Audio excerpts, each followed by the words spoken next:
Hello दोस्तों, तो स्वागत है आपका मेरे चैनल टॉप हिंदी एनीम में। तो जैसा कि लास्ट एपिसोड में हमने देखा था कि कियान रेंजुए अपना 7वां टेस्ट देती है जिसमें वो अपने इनर डेविल से लड़ती है।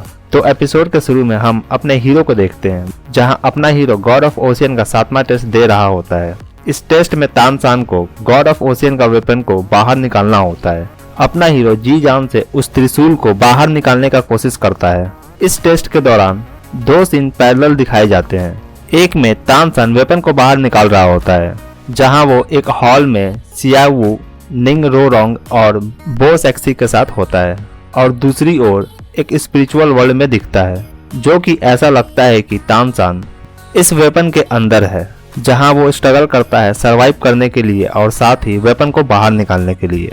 इस स्पिरिचुअल वर्ल्ड में तान सान हमें लावा के चेन में बंधा हुआ दिखता है। तो अपना हीरो बोलता है कि मैं अपना सोल पावर को महसूस कर सकता हूँ कम होते हुए इस हीट के कारण। क्या ये मैजिकल वेपन के कारण है? सीन हमें दोनों तरफ से दिखाया जाता है जहाँ तान सान स्पिरिचुअल वर्ल्ड में चेन से बंधा होता है और वो इस चेन को खींच रहा होता है, और दूसरी ओर बाहर में तान सान वेपन को खींच रहा होता है। तान सान अपना सोल पावर यूज करता है जो कि हॉल में हमें एनर्जी वेव के फॉर्म में भी दिखता है। तान सान बोलता है ये वेपन हमें वापस जल्दी से जल्दी जाने में मदद करेगा और मार्शल आर्ट से लड़ने में भी, और पूरा दम लगाकर वेपन को खींचता है। स्पिरिचुअल वर्ल्ड में चेन जो होता है वो लावा से बाहर निकल रहा होता है तान सान के खींचने के कारण। तान सान बोलता है और ये मुझे सियावू को रिवाइव करने में भी हेल्प करेगा। हॉल में एनर्जी का एक पूरा वेव ही चल रहा होता है। वहाँ सभी तान सान को देख रहे होते हैं। तान सान इधर काफी दर्द में होता है। वेपन निकालते समय तान सान काफी चिल्ला भी रहा होता है। वहाँ खड़ी सियावू बोलती है रोरोंग तो तान सान को सपोर्ट भी दे रही है और यहाँ मैं तान सान के लिए कुछ भी नहीं कर पा रही हूँ। फिर नेक्स्ट सीन में स्पिरिचुअल वर्ल्ड में तान सान ऊपर की ओर देखता है जहाँ ऐसा लगता है कि स्काई फायर से ढक रहा है और एक जलता हुआ पत्थर ऊपर से तान सान की ओर गिरता है। तान सान इसे डॉज करता है और बोलता है क्या मैं बस इतना ही कर सकता हूँ?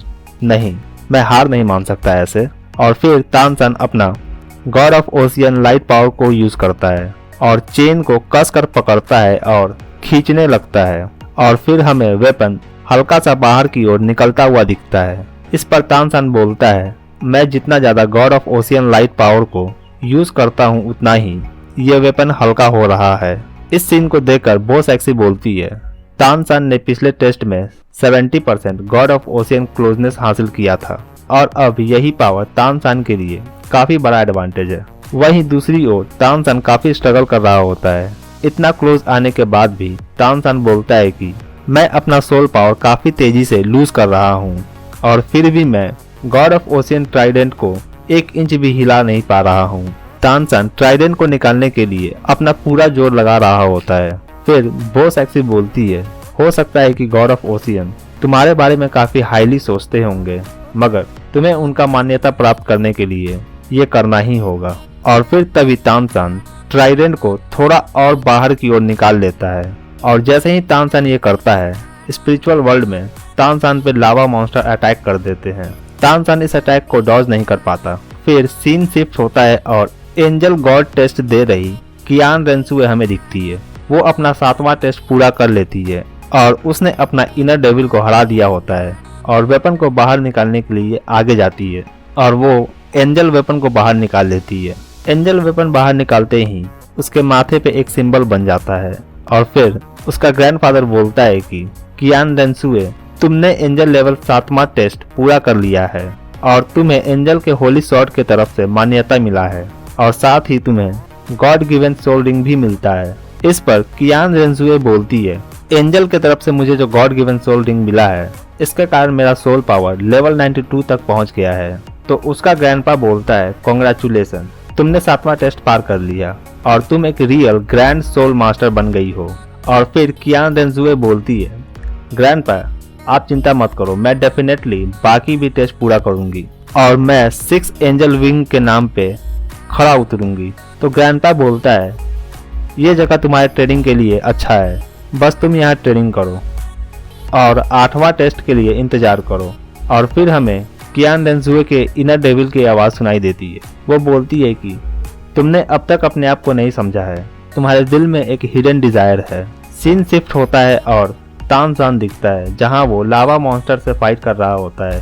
तानसान के हेल्प के लिए सियावू का सोल आता है। तानसान बोलता है तुम अपना सोल पावर मेरे ऊपर बर्बाद मत करो। तो इस पर सियावू बोलती है ब्रदर, हम दोनों का सोल एक दूसरे से काफी समय पहले ही मर्ज हो चुका है और वैसे भी मैं तुम्हें कभी अकेला नहीं छोड़ूंगी। तानसान बोलता है बस तुम मेरा इंतजार करो, मैं कोई ना कोई रास्ता निकाल लूंगा, ट्रस्ट मी। फिर तानसान पूरा दम लगाकर ट्राइडेंट को खींचता है और फिर बोलता है गॉड ऑफ ओशियन का इससे पहले वाले कोई भी टेस्ट में सिर्फ ताकत से मैंने पास नहीं किया और ये भी 7वां टेस्ट सिर्फ ताकत से नहीं होगा। मुझे इस टेस्ट में गॉड ऑफ ओशियन का ट्राइडेंट का मान्यता प्राप्त करना होगा और यही इस टेस्ट का मेन की है। ये गॉड ऑफ ओशियन का वेपन जिससे गॉड ऑफ ओशियन ने ओशियन पर शासन हासिल किया था, मुझे गॉड ऑफ ओशियन के विल से जुड़ना होगा। अगर मुझे इसका मान्यता प्राप्त करना है तो फिर मुझे गॉड ऑफ ओशियन का विल समझना होगा। गॉड ऑफ ओशियन का पावर काफी डरावना है मगर उनके हाथों में ये पावर काफी जेंटल होता है और यहीं से ये गॉड का लाइट पावर आता है। गॉड ऑफ ओशियन का विल है सभी को प्रोटेक्ट करना। जब तानसान गॉड ऑफ ओशियन के विल को समझ जाता है तो फिर तानसान वेपन को धीरे धीरे निकालने लगता है। ये देखकर बो सेक्सी बोलती है तानसान तुमने अब जाकर गॉड ऑफ ओशियन का विल को समझा है। फिर तानसान के पास जो वास्ट ओशियन पेंडेंट होता है वो ट्राइडेंट से जाकर कंबाइन हो जाता है और इसके बाद तानसान ट्राइडेंट को बाहर निकाल लेता है। तानसान के ट्राइडेंट को निकालते ही हॉल के बाहर तानसान का ट्राइडेंट के साथ उसका स्पिरिचुअल अवतार बन जाता है जिसे बाहर में सब कोई देखते हैं और उसके सामने झुकते हैं। साथ ही ओशियन में भी सब कोई उसके सामने झुकता है। तानसान बोलता है ये क्या कनेक्शन है वास्ट सी और यूनिवर्स शील्ड और गॉड ऑफ ओशियन के बीच? क्या ये वही रीजन है जिसके कारण हम अभी हाइसन आइलैंड पे हैं? तभी स्पिरिचुअल वर्ल्ड में गॉड ऑफ ओशियन आते हैं और बोलते हैं तुमने अच्छा किया, तुमने मुझसे भी अच्छा किया। तो तानसान पूछता है क्या ये टेस्ट सोल के लिए था जो आपने ये टेस्ट अपने एक्सपीरियंस से लिया? इस पर गॉड ऑफ ओशियन बोलते हैं अब मैं सिर्फ एक घोस्ट हूँ, तुम्हें सब कुछ अकेले ही फेस करना होगा। फ्यूचर में गॉड होना तो सिर्फ एक शुरुआत है, तुम्हें फ्यूचर में और भी ज्यादा मुश्किल डिसीजन लेना होगा मगर तुम मुझसे लकी हो। मैं उम्मीद करता हूँ कि तुम आगे और भी बढ़ोगे। और फिर गॉड ऑफ ओशियन चले जाते हैं। अपना हीरो ट्राइडेंट ले लेता है और तानसान ये 7वां टेस्ट को पूरा कर लेता है और इसी के साथ ये एपिसोड यहीं खत्म होता है। तो कमेंट में मुझे जरूर बताएं आपको ये एपिसोड कैसा लगा। वीडियो अच्छा लगा हो तो वीडियो को लाइक जरूर करें एंड चैनल पे नए हैं तो चैनल को जरूर सब्सक्राइब करें। Thank you.